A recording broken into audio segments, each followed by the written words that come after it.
Story time, folks. Let me tell you about the time I wrote a business case for one of Australia's leading media companies. We were at the tail end of a request for proposal process and we had two competing vendor bids. We were looking at all of the costs, all of the scope that these vendors were going to deliver and comparing them against one another. We also had to compare that against the internal cost of providing a particular service, which we were looking to replace with an outsourced service. What we looked at was the implementation fees, as well as 5 years of recurring costs. We ran this through net present value calculations to see what it would look like over time, and we compared those costs against the cost of running the service internally. There were a host of reasons why we were looking to do this, but a main one was reducing fixed costs within the business. This is how you get into conversations of operational expense projects, OPEX projects versus CAPEX projects, capital expenditure projects. But anyway, we had a business case, we had all the quantitative benefits that were expected, we had qualitative benefits that were expected, and we presented this. Specifically, I went and presented this to the executive team. There were, on this steering committee, some of the business's leading senior managers.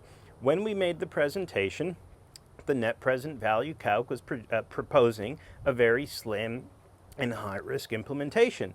And one of these hotshot senior managers made a point of saying, if we spit on this business case, it'll go the other way, and it will not be able to meet its payment, its return on investment forecast. The CFO, who still to this day I think was one of the most brilliant guys I ever got to work with, looked at this executive, the senior manager, and said, "That is noted. The project was approved. The project went ahead. The project has actually transformed the particular product line that it was in.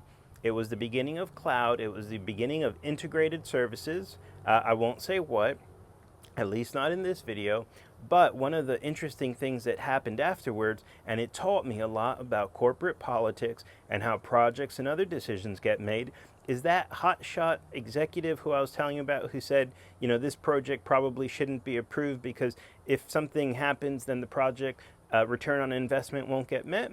Yeah, that guy wound up losing his job not much longer after we approved the project.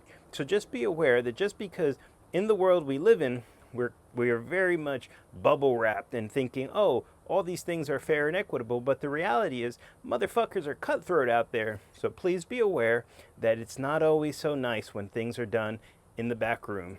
Good luck to you. Hope you enjoyed the story. Drop me a follow. Bye.